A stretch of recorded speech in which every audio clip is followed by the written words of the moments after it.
Komið sæl og velkomin að Skjánum.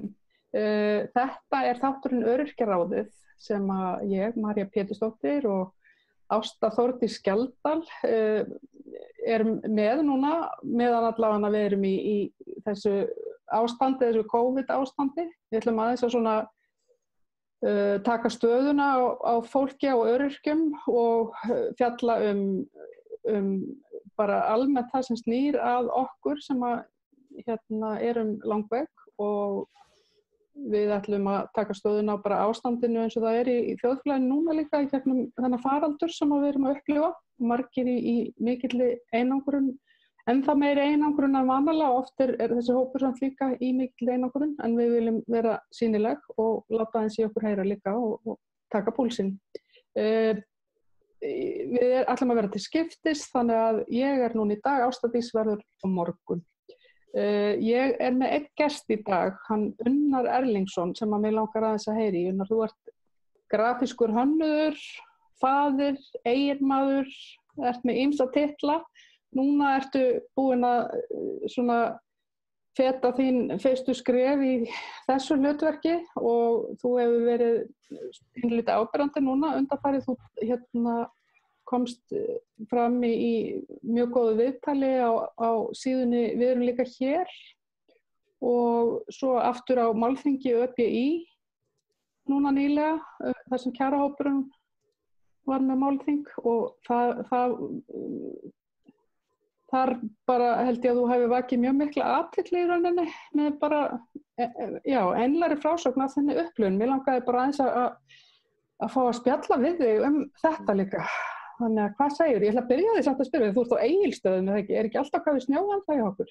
Herðu, já, takk fyrir að hafa mig. Ég á Egilsstöðum. Það ekki alltaf kaf í snjó, það ekki alveg rétt, en það vissulega að gera allt hvítt, eins og venjulega bara yfir allan veturinn. Já, einmitt. Hann hefur verið að hörfa núna bara talsvert hratt bara síðustu vikuna. Hér bara orðið svona frekar líkt og gott veður svona alla núna dagstæðlega, en það vissulega hvítt út úr gluggann og það nógu snjór allt í kring, en göturnar orðnar rauðar. Já, það gott að heyra. En hvað segirðu? Hvernig þetta búið að vera? Ertu búin að finna fyrir athygli núna bara út frá þessum greinum og vefsíðunniðinni og öllu þessu sem búið að vera í gangi núna? Ertu ekki búin að fá athygli og spurningar víðan? Jú, vissulega. Þeim fjölgað ört. Þetta byrjaði eiginlega með þessu viðtali sem að þú sagði frá. Ég hafði skrifað aðeins fyrir sjálfur. Ég bara held upp svona lítið bloggsíðu. Það var svona eitt af mínum bjargræðu þegar ég veikist að ég sett með það markmið að reyna að skrifa eitthvað jákvætt á hverjum degi.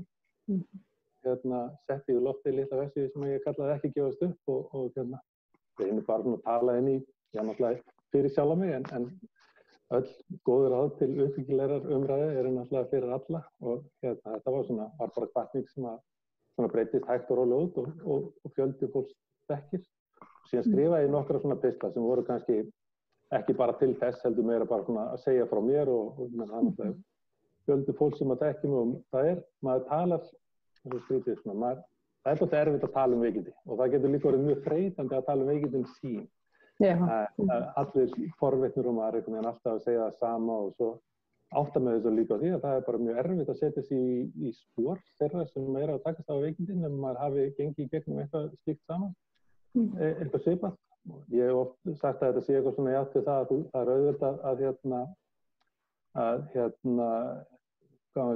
auðvitað ekki að skilja heldur nú datt út. Svona, við höfum eitthvað skilning á aðstæðum, en við getum ómögulega skilið aðstæður nema að hafa lent í þeim. Og fyrir mig þá var þetta bara þannig að ég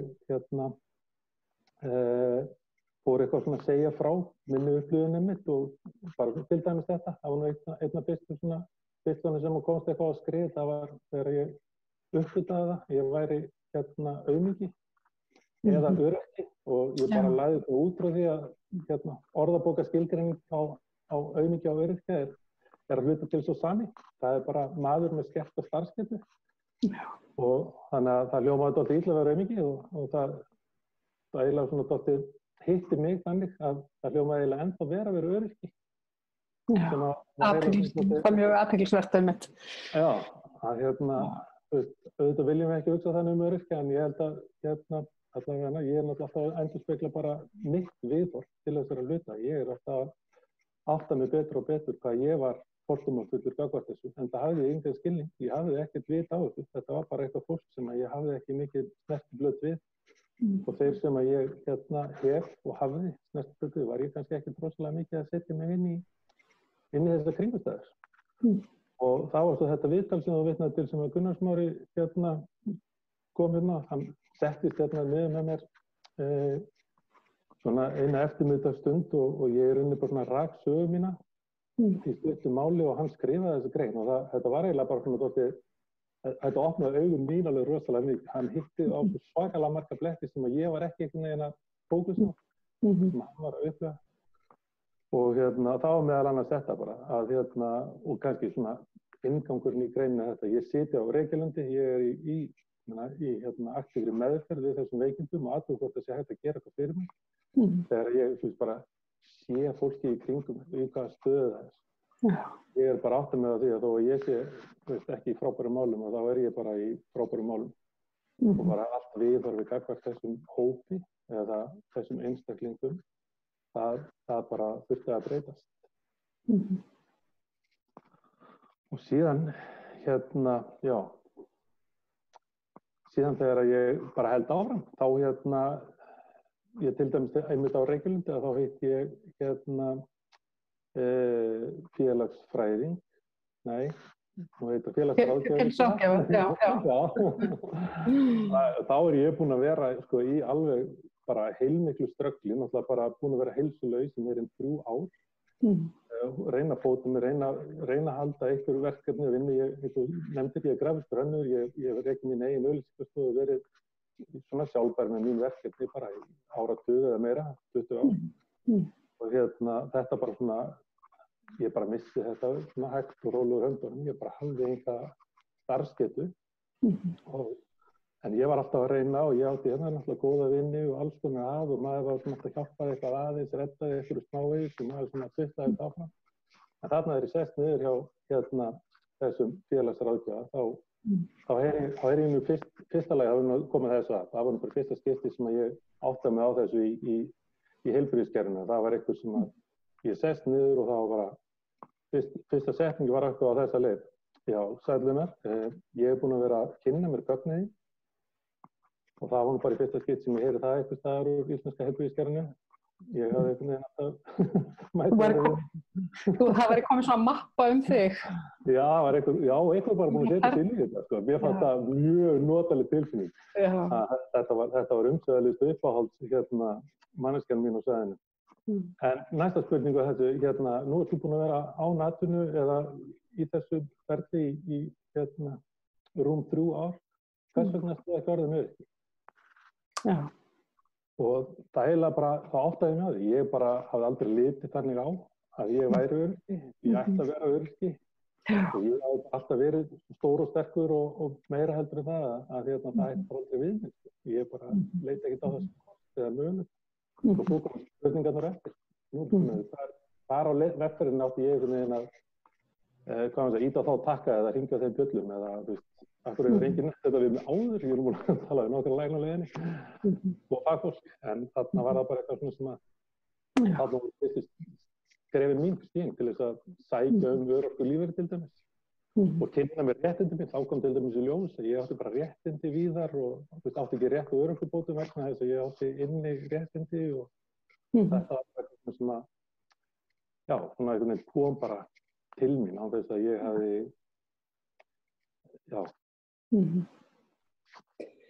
Já, mér finnst þetta mjög athyglisvert, bara allt sem ég bara var að lesa, bæði viðtölið og einmitt og erindið þitt hjá ÖBÍ og allt þetta ferli, þetta svona, ég gat allavega náð að spegla mig ótrúlega í þessu og ég svo líka mun á, þú talar um að þegar þú byrjar að veikjast að það sé í kjölfar, veirusýkingar.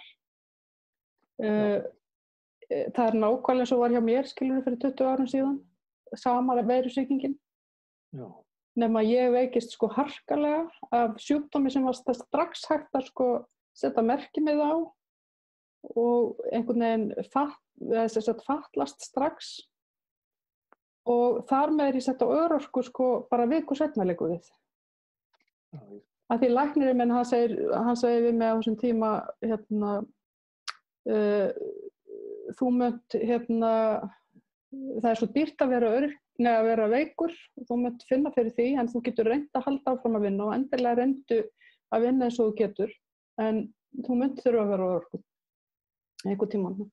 Og þar með var það bara, rann það ótrúlega svona létt í gegn, en ég hélt áfram að reyna að vinna og þrjóskast við það, því það vill enginn vera öryrki, þó að skilur hún sé, þú fáir hann á sinnufati, skilur að þá einhvern veginn þanniglega séð, sko. En þannig að ég upplifði ekki samt þessa þrautargöngu, en samt, sko, sé ég mig alveg í þér og í þessari baráttu, því maður er líka svo lengi bara að sætta sig við þennan, sko, merkimiða. Þannig að þú tala líka þetta sé svona ferli sem að taki sé svona í nokkrum stigum, sko. Og það sé, sko, það sé bara afneitunin og reiðin og allt þetta. Já, það er náttúrulega bara sorgarferlið. Já, sorgarferlið.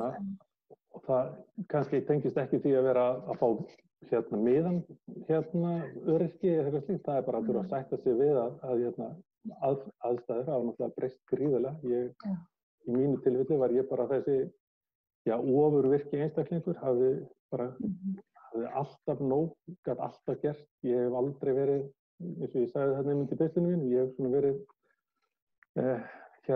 alltaf með hvítt einhvern veginn á tappori lífsins. Ég hef verið hrókralsfagnaður og kóngurinn sem hefur aldrei þurft að láta af stjórn. Ég hef bara getað gert hlutina sjálfur, bara svona í mjög stuttu máli. Svo náttúrulega bara einn daginn þá vaknar maður upp við það er bara ekki svoleiðis lengur. Og það tekur mann merkilega langan tíma og ég vil að segja það bara núna þegar eru 5 ár liðin og maður lítur tilbaka. Ég er eiginlega bara nýfarinn að sætta mig við. Það var aftur að þessum uppáhalds einstaklingi mínum á Reykjalundi. Það var eitt af verkefnunum sem hún fól mér þarna þessu daga sem ég dvaldi þar. Það var hvernig bara svona skrifa niður, gerðu þig grein fyrir hvernig lífið verður ef að þú heldur bara áfram að vera veikur, ef að þú læknast. Og þá fór maður alltaf bara svona aðgreina. Það maður var bara einhvern veginn fram að því, hafði maður bara einhvern veginn vaðið bara í myrkrinu, bara ekki ætlað að sætta sig við hlutin eins og þau veru, bara að vera alveg, maður var svo fullur að eldna og bjartsýn einhvern veginn. Og það kemur líka annað, það þýddi, þegar ég fekk þetta verkefni og þurfti að bara gera mig grein fyrir því að kannski er bara lífið áfram með veikindunum. Þá bara það að gera það eitthvað þannig að það myndi ekki verða til þess að ég hætti að vera bjartsýn, að ég myndi bara hreinlega missa vonina eða eitthvað slíkt, heldur bara ég þurfti að fara að tækla hlutina öðruvísi. Já. Ekki bara þú heldur náttúrulega bara öll fjölskyldan, konaðinn og... Já, algjörlega, ég meina það er... Öll familjan með mikla breytingar. Já, við eigum 3 börn og hann er 2 ára með börnum okkar, með strákurinn okkar og svo fæðist okkur dóttir nánast bara, mánuð eftir að ég veikist. Það má náttúrulega segja að þau þekkja mig ekkert öðruvísi heldur en svona. Já, En náttúrulega fyrir konuna minna og fyrir eldri strákuna, þá náttúrulega kynnast þau bara nýju manni. Já.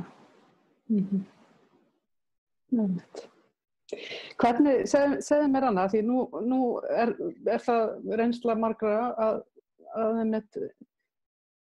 það er rosalega erfitt og það sem kemur svo sterkt fram í líka erindinu hjá ÖBÍ, það er þetta með að biðja hjálp. Að viðurkenna vanmátt sinn og biðja hjálp, bara í fjárhagslegan stuðning, sko.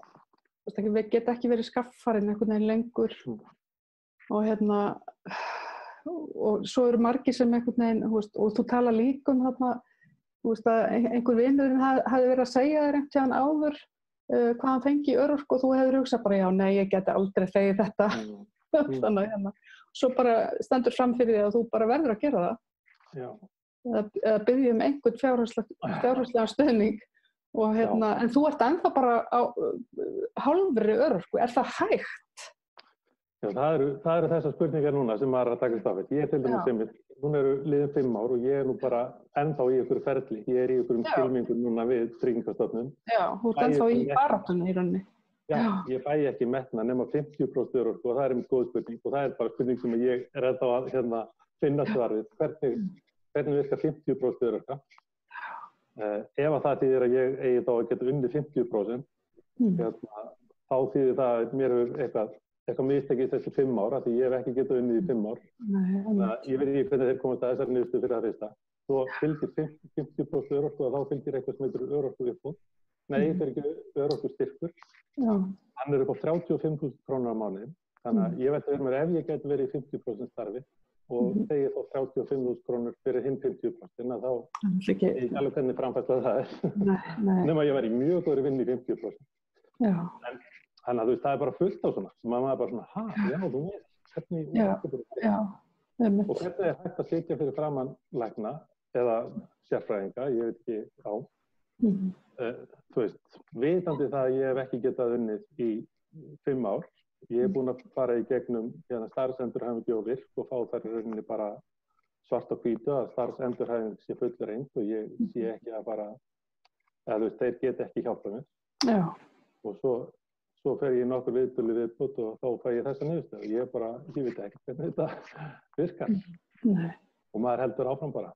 En aftur að þessu, og varðandi örorku lífeyrin, þegar ég heyri þetta frá vinum mínum og bara hann segir mér hvað hann hefur í ráðstöfunartekjur á mánuði. Á þeim tíma var ég náttúrulega, eða sem sagt, áður en ég veikist, þá ég hef verið fyrirvinna heimilisins. Við höfum bara tekið þann pól í hæðina að fjölskylda okkar er rekin á því, bara með einni fyrirvinnu og hefur alveg gengið ágætlega, fyrir hinn bara að segja. En þegar að þarna kemur og ég heyri þessa upphæð, þá náttúrulega var það bara svo fjarri mér að þetta geti nokkuð tíman dugað, eða bara gert, bara yfir höfuð hjálpa. Það bara hlyti að vera eitthvað önnur leið. Og síðan náttúrulega, komin minn náttúrulega komin í fulla vinnu og við höfum bara þurft að aðlaga þessu og núna myndi ég líklega að þakka fyrir þessu peninga ef ég fengi. En ekki vegna þess að mér þetta er frábæris. En það er náttúrulega, það er bara breytið svo margt í lífinu. Það er eitt af því sem maður þarf að sætta sig við. Það er eitt af partur af sorgarferlinu. Það er þessi hlutir sem maður hættir að geta gert. En fæstir þeirra hafa nú eitthvað með fjárhag að gera, í mínu tilfelli allavega.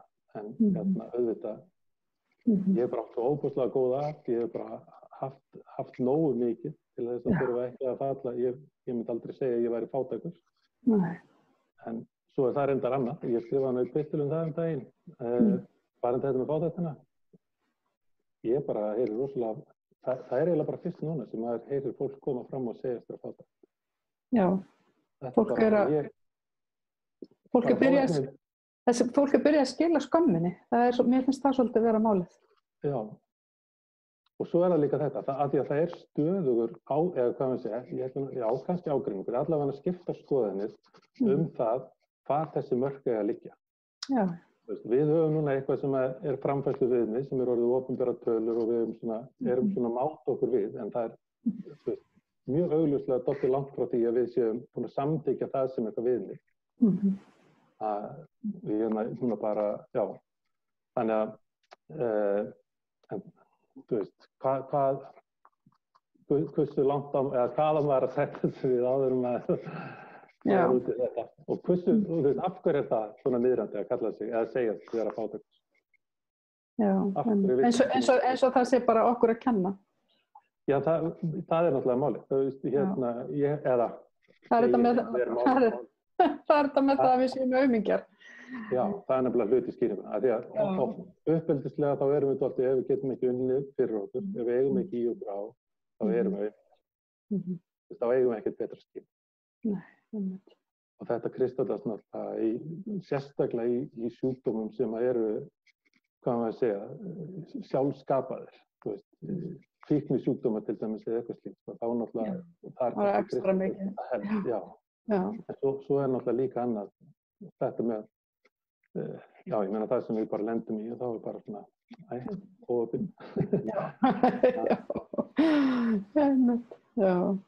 En hvað getum við gert til þess að, einhvern veginn, já, skila þessari skömm og þú talar mikið þetta vera jákvæður, þú talar á einu staðu þetta, svona eins og þér hafi verið ráðlagt eða sagt að þú brostir á mikið og þú bærið ekki nógu illa. Sem náttúrulega ömurlegt að þú veist, maður þurfi að einhvern veginn fara grenjandi til lækna og einhvern veginn til þess að fá eitthvað í gegn. Já, ég get alveg sagt það, fyrst þegar ég heyrði þetta þá hló ég. Þú veist, mér fannst þetta bara fáránlegt.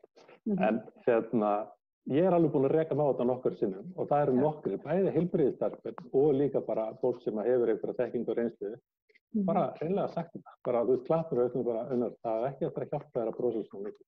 Þú veist, bara þarft að bera þig aðeins verið þetta. Já, þannig að og núna, niðurstaða mín, eða svona greining mín á þessu með niðurstöðu Tryggingastofnunar svolítið þetta, það virðist bara vera að ég hafi borið mig of vel ef ég sannur og réttur í því að ég hef ekki getað unnið, ef það satt og rétt á mér að ég hef ekki getað unnið í 5 ár og það hægt einhvern veginn að komast að þeirri niðurstöðu með því að spyrja mig út líðan mín og ástand að ég sé ekki öryrki, þá hlýtur einhvers staðar að vera misræmi. Því ég nokkuð viss að ég sé ekki að ljúga neinu, en við horf þeirra sem að þá að meta svörin mín eða ég veit ekki hvað, hlýtur að búa til þess að skekk. Það allavega bara mín basic niðurstaða. Þannig til að það kemur í ljós að þá hef ég ekki annað í höndunum. Já, bara svona eins og þú fáir bara 50% laun af því að brosa mikið. Já, og ég meina, ég ætla alveg að fullera þetta að maður kemst mjög langt á léttri lund og góðu skapi og brosi hjálpa mann allstaðar í lífinu, en í þessu tilfelli þá virðist það ekki vera að hjálpa. Ég þangað til annað kemur í ljós og þá þetta var svona mín basic niðurstaða.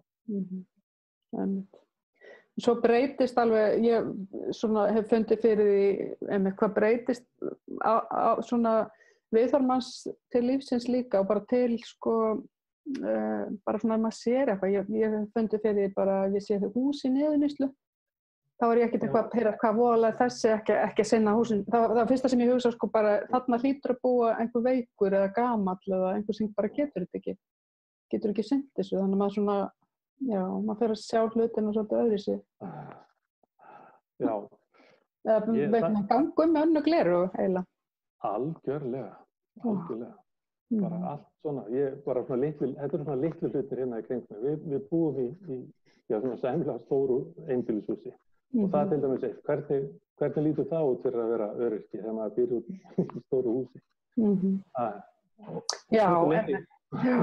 Hversu lengi getur maður svo átta eða bara leyft sér að eiga það vegna þess að það er alveg ljóst í mínum huga bara að mála húsið, ég athugaði mig bara hringdi hérna í málaðarvinnum og spurði.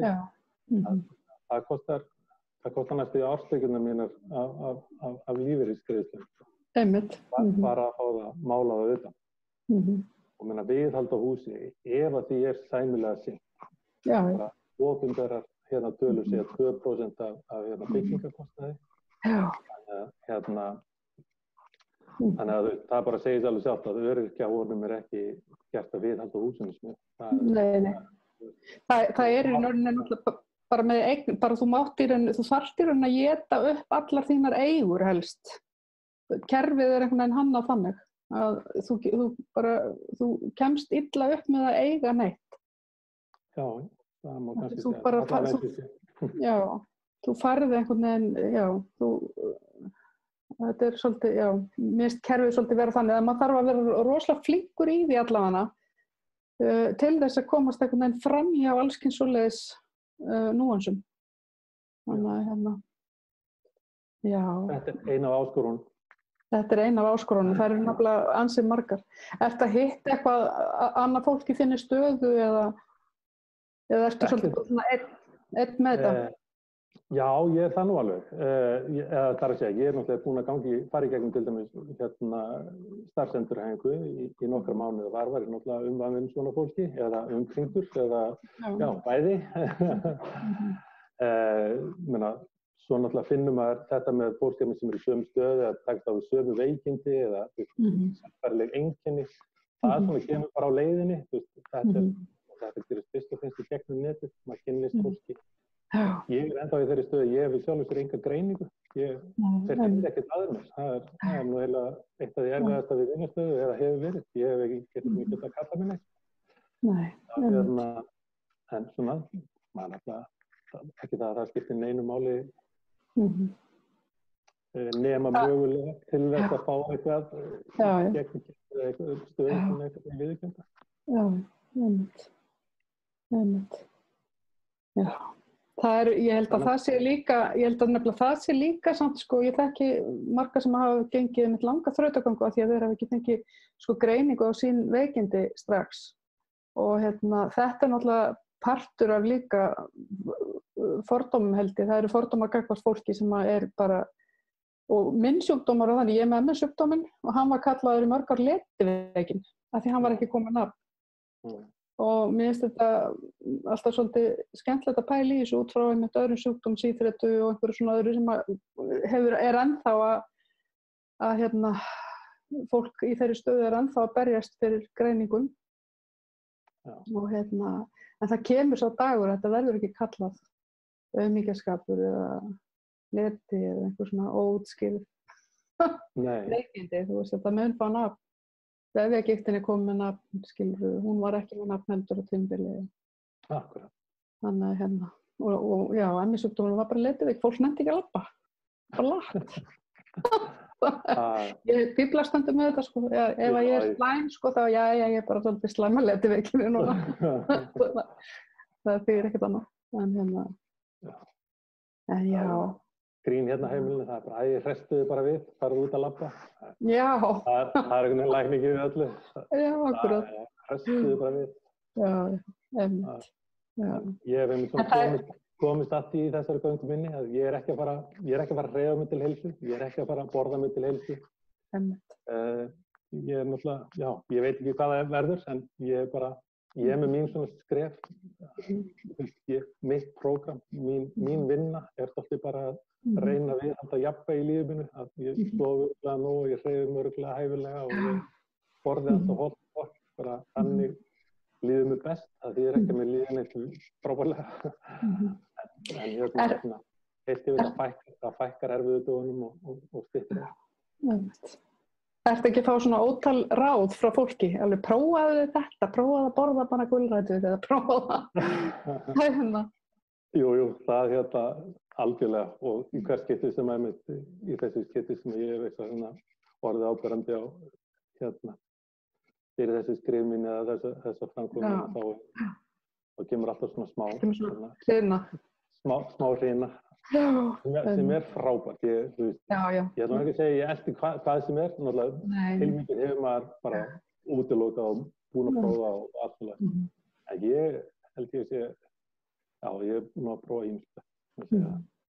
Fólk vill ofsalega vel, en þetta getur verið þreytandi samt líka því maður er náttúrulega búin að prófa allan fjandann og lesa allan fjandann. Maður það bara eins og þessi, fyrir mig þá er það bara ég vel að líta svo á það sé bara velvilji fólksins. Velvilji, akkurat. Og auðvitað getur maður að pirra sig og allir spurning hvað maður lætur gera við skapa þess. Algjörlega. En finnst þér svona, er eitthvað svona sérstakt í þessari glímu og bara að glíma við veikindin sem að þér finnst svona hjálpa þér eins og að vera jákvæður náttúrulega og þú hefur verið að skrifa þessa svona 365 daga, byrjaður allavega að ná því eða ekki? Já, þessi ritaáhugi minn, hann ég